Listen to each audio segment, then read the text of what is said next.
What if the thing you are most afraid of is also the only thing that could set you free? Heidegger believed that death is not the end of your life. It is the condition that makes a real life possible in the first place. That idea should stop you cold.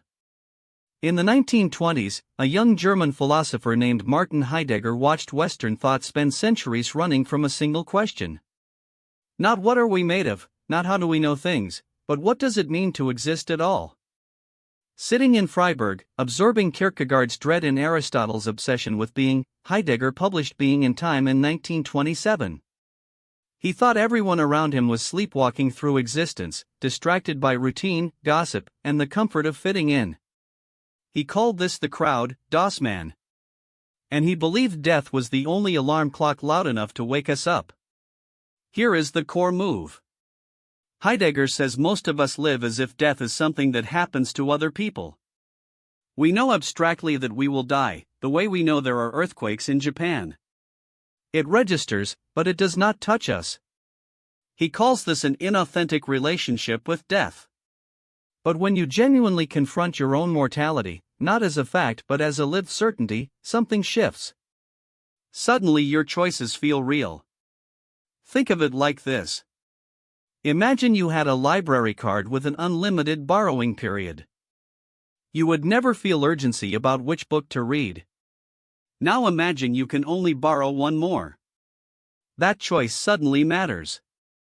Death, for Heidegger, is what makes your choices genuinely yours. The anxiety you feel is not a problem to solve.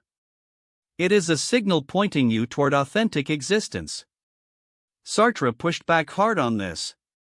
He agreed that existence creates anxiety, but he thought Heidegger romanticized death too much. For Sartre, death is not a horizon that gives life meaning.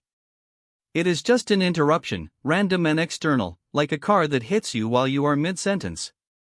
You cannot own your death because it is always outside your control. Meaning has to be created in spite of death, not because of it. That is a serious challenge. It forces you to ask whether Heidegger is offering genuine insight or just a philosophical fairy tale about mortality. What most people miss is that Heidegger is not telling you to think about death constantly. He is saying that a single genuine confrontation with your finitude can reorganize everything.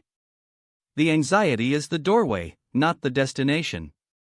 Once you pass through it, you can return to ordinary life but differently, with what he calls resoluteness. You are no longer just following the crowd's script. In 2026 we are buried in distraction at a scale Heidegger never imagined. Infinite scroll, algorithmic entertainment, AI that anticipates your every preference. Das Man now has a server farm. The question of whether you are living your life or just occupying it has never been more urgent or harder to answer. Martin Heidegger argued that authentic existence requires owning your death as your ownmost possibility. Jean-Paul Sartre countered that death is meaningless and freedom must be constructed against the void.